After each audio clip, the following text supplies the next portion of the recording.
Hi, I'm Isaiah, your host. I like Japanese art house films, but nobody cares. Today And I'm I'm with them, CamFm. and I'm not a weeb, so Alright, today what are we talking about, Cam? I don't know, Isaiah. I'm not a weeb, so you can tell me. Alright, so today we're going to be talking about TV shows, and then horror films. But first, let's talk about, I just woke up, just so you know. Did you just take a nap? I just took like a 2 hour nap. Uh, I don't blame you. It's really in our area, it's really rainy today. Yeah, I know. I was really tired today. It was a good time to take a nap. What's it called? Oh yeah, we're gonna talk about TV shows. I guess we'll What kind of talk. TV shows, Isaiah? I don't know. What kind do you watch? Do you not watch that much TV? No, I watch TV. My favorite shows are like South Park and you know. In South Park. I like myself some Parks and Recs. Yeah. Trailer Park Boys. I thought we made movie reviews, Isaiah.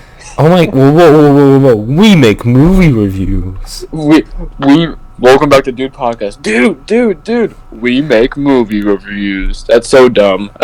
Yeah, it's okay. Yeah, I Wait. could add Fiverr to do it. Whoa, wait. That's meta. You're breaking the fourth wall right now. Anyways, let's talk about South Park real quick. Yeah, I okay? love South Park. So I'm gonna give my synopsis on like what I think about all the seasons in like one sentence. Yeah, It starts out as just edgy to be edgy, and then becomes a smart comedy over the years. It starts off edgy, and it has a little bit of like, how do I like say it, like now humor? I guess you could say, like, prevalent humor. Yeah, Making fun of modern times. Yeah, there we go. But it makes fun of everybody though. It doesn't hold back from anybody. Yeah. It makes fun of the creators too. I mean, I believe one of the creators is Mormon, and they have a whole episode dedicated to making fun of Mormons. So. The one of the creators is Mormon. Yeah, I believe one of them's like a Mormon, or at least. I thought they were just fascinated by the idea. No, I'm pretty sure one of them's Mormon, but if I'm wrong, that's cool. Oh, don't quote him on this. Actually, quote me on it. So the first 4 seasons or something like that, around that is like the first 3 seasons are just okay, but then once it gets to the 4th one, it starts to get really good because then they introduce like Timmy T. Yeah, I mean, think about this. I think the first 3 seasons are closer to Family Guy than South Park in a way, where it's more just about the gag and the. And South Park hates Family Guy. Yeah, so it's kind of ironic. South Park used to be Family Guy, and then now it's actually good. Yeah. I actually just call Family Guy bad, but it used to be Family Guy before Family Guy even existed. So it's yeah, I guess. And do you have any favorite like episodes or seasons? Because I have mine in mind. So my favorite episode is the one where Cartman goes to the water park, but it's filled with minorities. And he sings a song about why are there so many minorities in my water park. It was his land, man. It was his land, and they took it all away. It's not fair. Yeah, and but Cartman is often like used as like the racist or sexist or whatever, and then they make fun of him, and then it's pretty great when they make fun of like races and stuff. So kind of like you watch Futurama? Yeah, he's kind of like Bender. Yeah, Cartman's everyone. I think he's like a lot of people's favorite character, even though he's easily the most unlikable. I like Cartman because he's so unlikable. Yeah, I think the reason everyone likes him is because you're not really supposed to like him. I don't know. It's weird. Like he's easily like the worst character, like as a human. But he's the best character, on the show. I mean, you understand why he's the way he is, but at the same time, you don't approve of anything he says. But it's like an actually kind of complex character for a film of this caliber. A film, yeah. I mean, I'm so used to talking about movies, like. Yeah, I used to talk about movies after one episode. Woo. No, I mean just in general in life. That's all I talk about. So. Yeah. That's why we podcast. And personally, my favorite is a 3-parter. And they're both three-parters. It's either the one where Cartman wants the Switch or Wii or whatever so bad he what's it called? He freezes himself, or the other one where it's the Game of Thrones parody. Oh yeah. I think the Game of Thrones parody is probably the best trio out of all of them.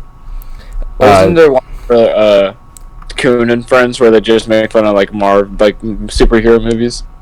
Oh yeah, the Coons, bro. Yeah, Coon and Friends. Oh my god, that's so great. Let's talk about Coon and Friends for a couple of seconds.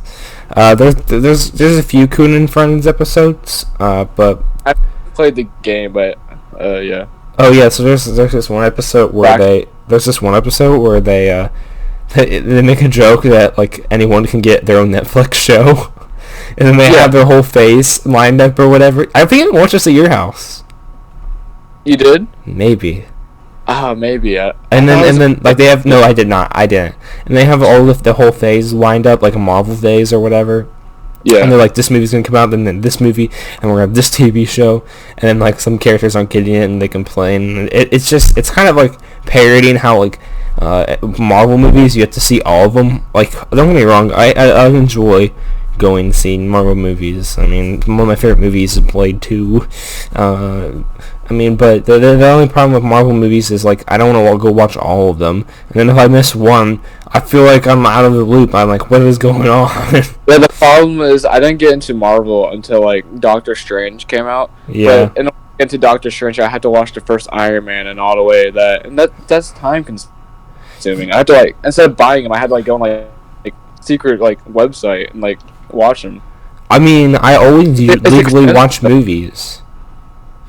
Yeah. I'm not gonna legally watch like all the Marvel movies because like not all of them are. There's 20 billion of them. You know, like that's impossible.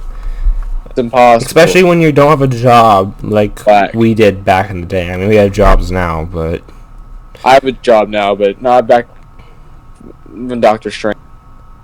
You just cut out a little bit. Oh, not when Doctor Strange came out. I didn't have a job. Yeah, I inductively reasoned what you said, but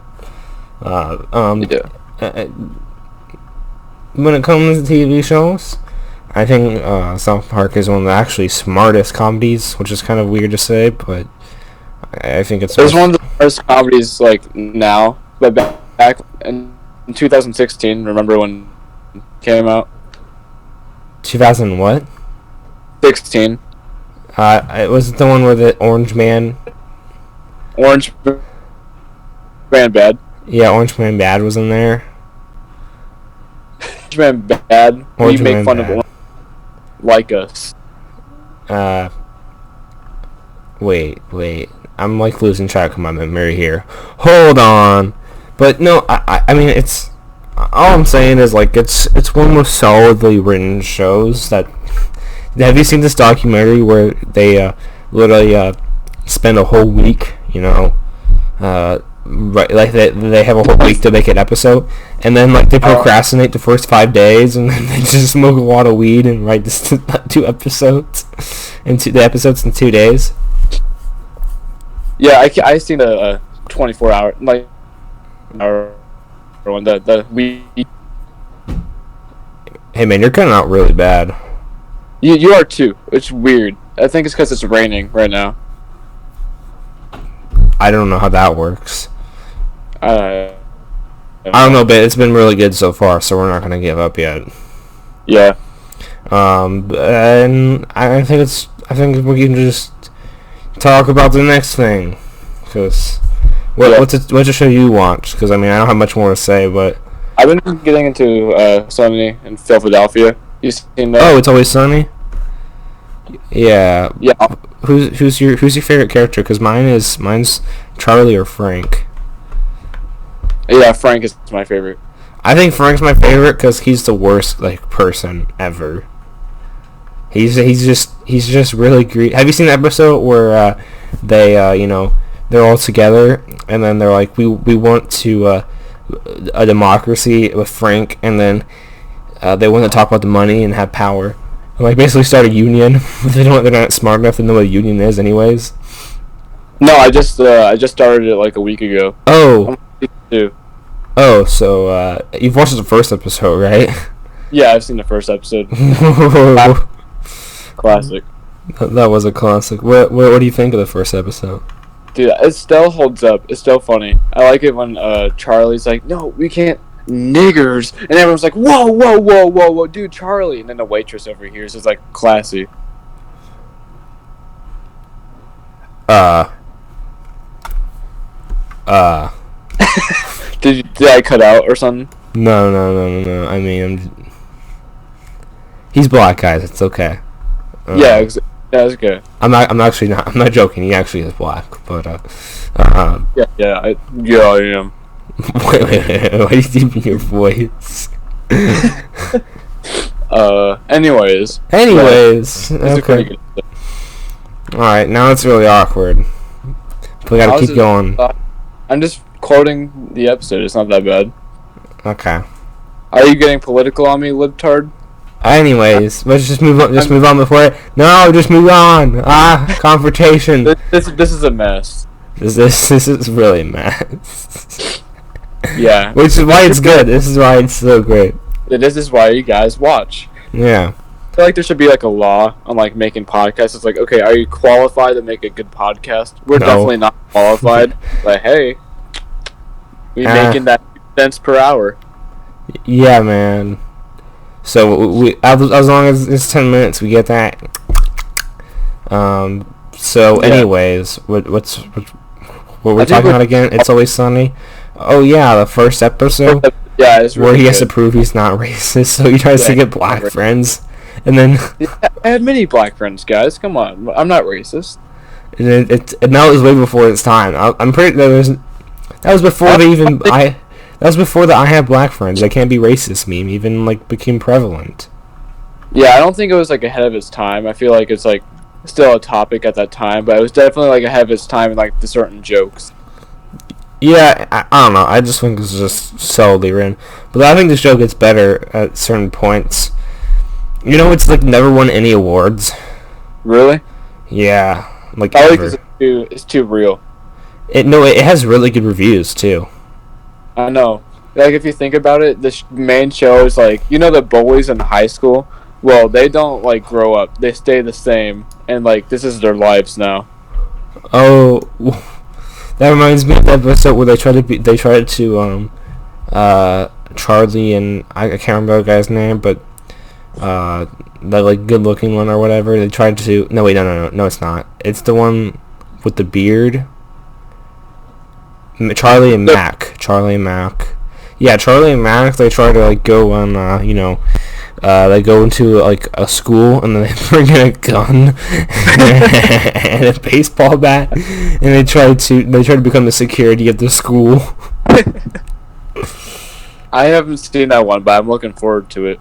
Alright, yeah, that's great. Since we haven't seen much of that, we can... Yeah, let's move on to the Eric Andre show. You see the Eric Andre show? I have not seen the Eric Andre show. The I'm Eric uncultured. Andre show, in one word, can be described as acid. Yeah. It's a parody on talk show hosts like Jimmy Kimmel and Jimmy Fallon. Yeah, you have a Jimmy Fallon shirt. I always made fun of you for it for some reason. He gets real celebrities and he does it on the show, and then he just does some weird shit, and then it transitions into like him like pranking people on the streets, and then transitions back. He either has a real celebrity most of the time or like a fake celebrity for like a gag. Yeah. Okay. I mean, it sounds cool, but I never watched it before. I think I saw Tyler the Creator, Earl Sweatshirt or something on there. I don't know. Yeah, Tyler the Creator was on there. Yeah, I know. When I used to watch a lot of his interviews. Now I've watched all of them anyways. Doesn't matter. If you don't have Hulu or if you don't want to watch a show, just watch some highlights on YouTube. That's basically I don't have Hulu anymore. Hulu, When you have 7 subscription services, you start to think which ones will I use the least amount. Yeah, that transitions into Disney Plus. You hear about Disney Plus happening right now? Well, more subscriptions to pay for. I know, it's really annoying because now all the Marvel movies and Disney movies off of Netflix are going to be taken out and then put onto Disney Plus, which is making you pay even more money. It's basically getting as expensive as cable at this point. And the thing is, it's losing most of the advantage it has over cable. But to be fair, I probably won't get Disney Plus because I've already seen all the movies. Yeah. The only real reason to get Disney Plus is since they own Fox, they're probably gonna have The Simpsons on it. Oh yeah, and the Mandalorian series actually looks kind of cool. Not gonna lie. Yeah. But everything else, I'll just go watch at the cinema, and then I'll be fine. Yeah. You see, the problem with subscription services nowadays is that instead of working together, they're competing with each other. So then they get all their exclusive series and they put it on their, like Amazon Prime or something has, I think HBO now has like Game of Thrones, and Amazon Prime has this and that, and Hulu has... You know what you're complaining about, my friend? Capitalism. Oh, you just argued for me. Anyways, let's move on. No political stuff. Capitalism sucks. I hate capitalism. If I see capitalism around the streets, I'll beat them up. Okay. Anyways, I just wanted to rant about subscription services for a little bit. No, yeah, we can continue that conversation. If they work together, then I feel like they could have like something good. So you see, if Disney puts all their things on Netflix, and HBO puts all their things on Hulu, and if it was just Hulu, Netflix, and Amazon Prime, it'd be perfect. You know, it was like basically just Netflix coming up. It was like almost a perfect service. Mhm. But I miss. You know what I really miss? I miss the days of Blockbuster. I never went to a Blockbuster as a kid. Oh really? That was like a lot of my childhood. I always went to the store. I remember very clearly buying the Star Wars prequels, even though they're kind of, the first two are garbage. Mm-hmm. I still like have a special place in my heart because I remember being really excited walking in the Blockbuster and getting the Star Wars movies because like I like the clones a lot or whatever, you know, like nostalgia. As a kid, I was getting nostalgia as like a 7-year-old. So I was like, yeah, and they got and Blockbuster.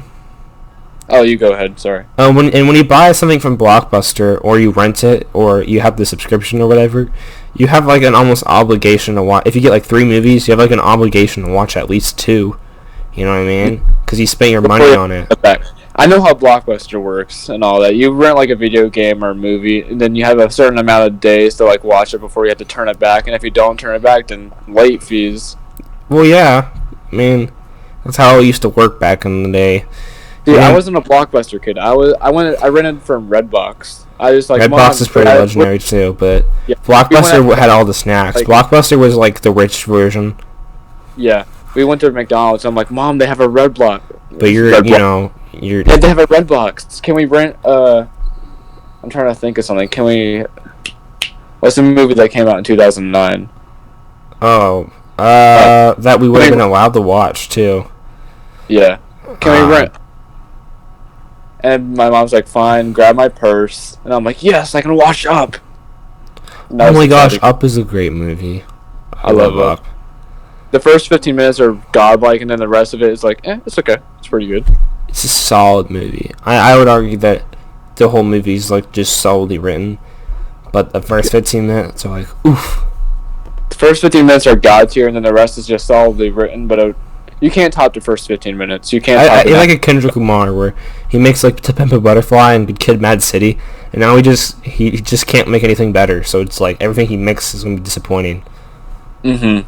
It's after like Tarantino made Pulp Fiction. Like, what are you gonna do to top that, huh? Like, what are you gonna do now?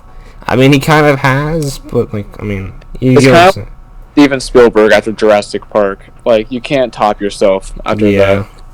It's kind of like CamFM after, Camden series. Yeah, after anime series, after the one video where he reviewed that one stupid kid making that one stupid film. Oh yeah, what was his name now? I don't know. Dude, I don't know. It's so stupid. Yeah, it was dumb. Me and my friend joking about the podcast when the first episode released. Right, dude, me and the boys watching Dude podcast at 3 a.m. Scary. That's a perfect segue to our next segment. Horror I just films. gotta say, like, what's scary, which leads us to horror movies. That was actually a perfect segue. I should do this from now on. Yeah, you've solidified yourself as the auditor of the podcast. You can just label me as Segway Man. Segway Man. When you say Segway Man, I think of Paul Blart. Yeah, I was thinking the same thing. That's actually amazing. I was going to say like Paul Blart. But do you have a favorite horror film? I don't watch a lot of horror films, but if I had to pick, I'd probably either be cliche and pick It or The Shining. I got mine, and I want to talk about mine. Yeah, go ahead. All right. Dusk Till Dawn. I heard that one was a good one. It's actually kind of trashed on by some people, but I think it's a great movie, and there's nothing like it besides Predator. The closest thing that comes to the movie is actually structure-wise is Predator, and it's even less like Predator because at least it's not ruined by a little spaceship coming in. And by the way, Predator is a great movie, but if you took out the first scene, it'd be even perfect. Predator is really good, but the oversaturation of Predator movies has just really drained Predator. But what's great about Dusk Till Dawn is for 40 minutes, you think it's a crime movie, especially me because I didn't read it. I just saw the writer and actors. I'm like, George Clooney, Tarantino. All right, I'm gonna watch this. And all of a sudden, they're at first they're robbing a bank and explodes. It's like, okay, I know what's happening. And then they get in the bus and they rob it and they have to get through Mexico. And they stop at this club or whatever. And then all of a sudden they walk in and they turn to vampires. What? Yeah, the people turn into vampires. It's a vampire movie. 40 minutes in. So the characters think they're in this one movie and then it just switches entirely. Oh yeah, spoilers. Go ahead. I don't think I'm gonna watch. No, it. I know that's for the audience, but whatever. Oh yeah, spoilers. All 5 people. Haha. Haha, get it? Because we don't get any views. Haha, so funny. But yeah, Dusk Till Dawn is it's just one movie for 40 minutes, and it's a whole different movie, and then I do think each section is great in its own right. I think the first section would be a great crime film, and the second section is a real... Well, I don't think it's great. How about this? I think it's very entertaining. So why is it your favorite, then? It's not my favorite. My favorite horror film is The Thing.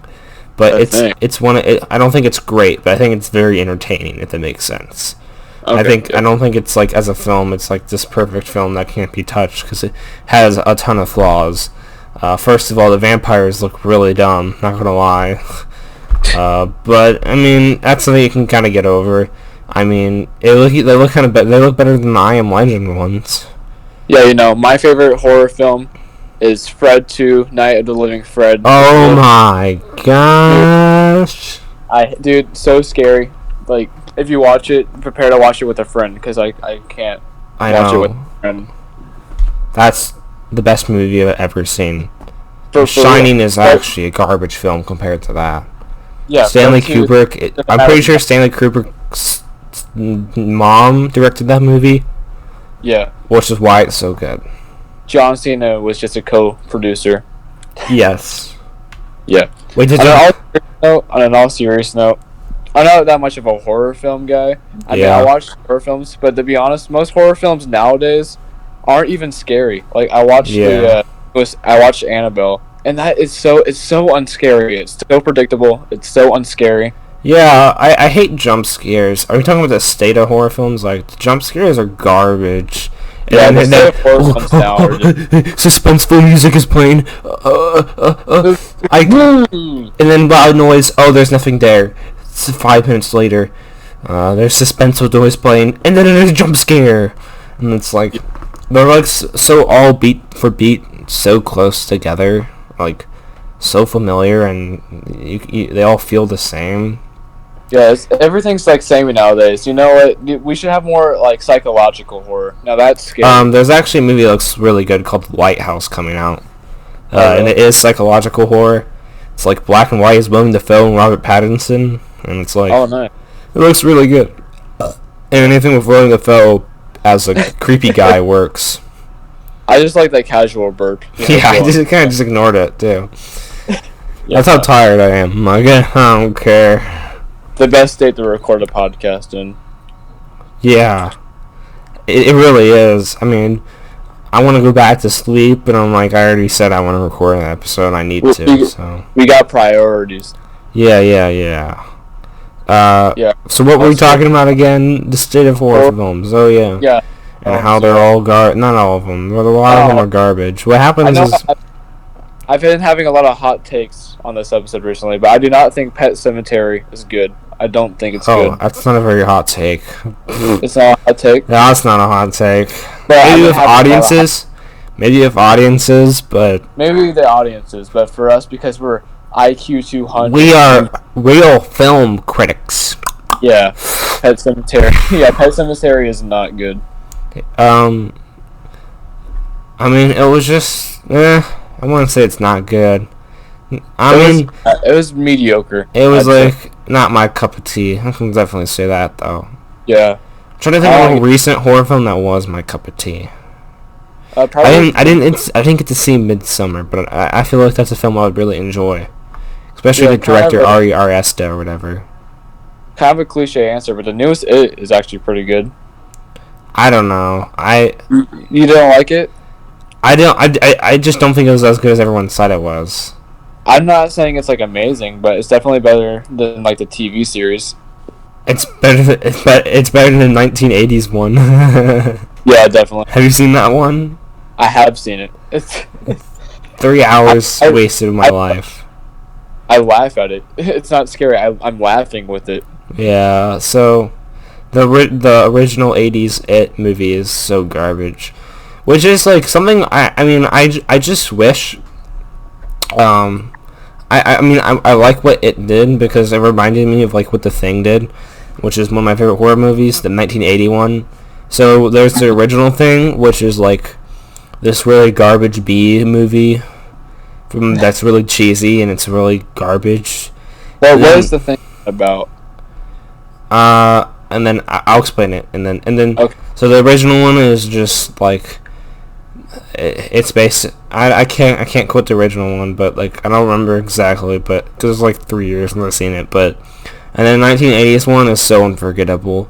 It's basically like eight guys, something like that. It's like pretty close. It's like there's Kurt Russell and some other guys, and like they're trapped in this Antarctica place, and then there's this alien that comes in that can like shapeshift into anything.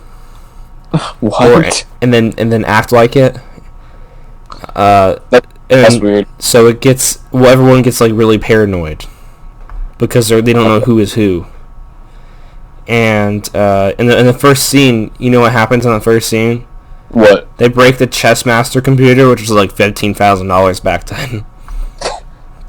Imagine we live in a society. Yeah, man. Okay. But it's really great, and it's basically more about paranoia than anything. And the practical effects are insane.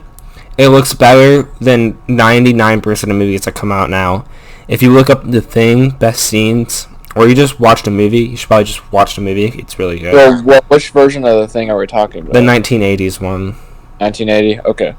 It's it's definitely top like 3 best practical effects I've ever seen, and like it's better than it holds. It's from the 80s, and it had like a $15 million budget in the 80s, which is insane. That's pretty huge for the 80s. And this is before like Marvel, and like. To be fair, Indiana Jones came out, so it's still pretty good. Yeah, well, that was because Steven Spielberg can do whatever he wants. Yeah, Steven Spielberg. So, yeah. He can just do whatever he wants. He's just a god. That's it.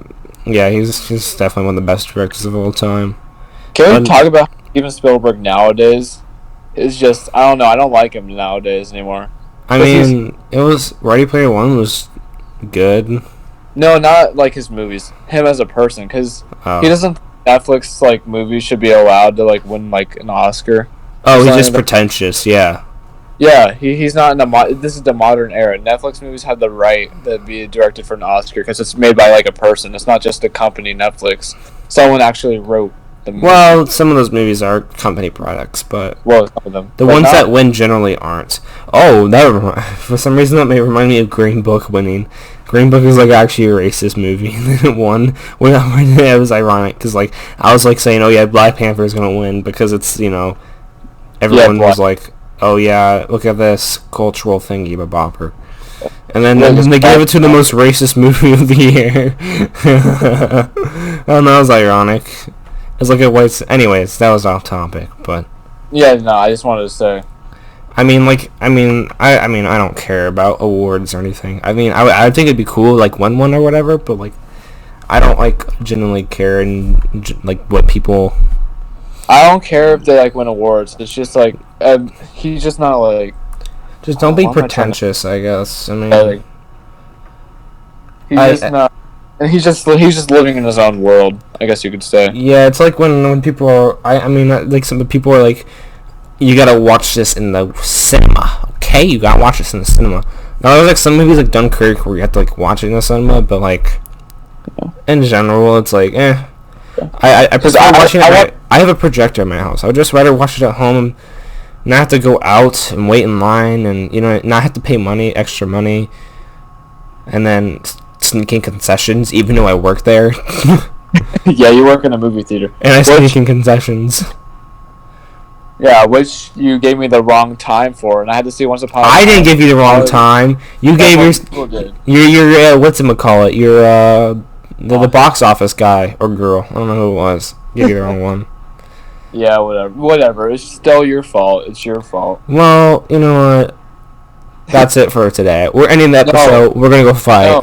No. I still have more to say. Right, what else for real?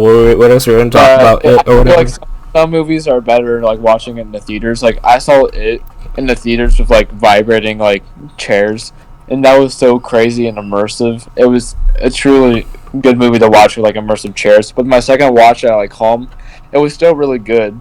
But I don't know, without the movie theater experience, it just wasn't it. Yeah, some movies need to be watched at the cinema, but when it comes to like John Wick, I really like that series, but I can just watch it with my projector. I don't need to watch that on the cinema screen. I'm sorry. I mean, yeah, it's better experience, but I'd rather not have to deal with the child screaming or whatever. Just in general, I haven't had great experiences. Like, yeah, I saw Incredibles 2 in the theaters, and there were so many screaming children during that. It was I hate it. And don't get me wrong, I think that's the right way to see most movies. I just like the Marvel movies are a great way to see it in theaters because like the sound quality is like awful when you're like at home if you don't have like speakers. Yeah, and the CGI doesn't look as good on your phone, and that movie is like 100% CGI. They might as well be animations. Black Panther should have just been an animation, honestly. Well, CGI is animation. No, I know, but like the only things that aren't animation are the characters. The people acting, yeah. So I'm like, why not just make them? I think Black Panther would have been so much better for me if it was just an animation. I'm thinking about that in my head right now, and I feel like it'd be like okay, maybe like a 2.5 like animation kind of thing. What do you mean 2.5? Well, like it's like kind of 3D, but kind of not. Like Invader Zim. You seen Invader Zim? Yeah, I didn't see Invader Zim movie. Should I watch? Everyone's gonna tell me to watch it actually. Oh, not the movie, the TV series. Oh yeah, I love Invader Zim. Yeah. Yeah. The movie's really good too. Okay, I mean, I guess we can I can watch it sometime. That's what we should talk about next episode. Oh yeah, perfect segue. Next episode we're gonna talk about Invader Zim movie. We should talk about kids shows and like other stuff. Yeah. See you later.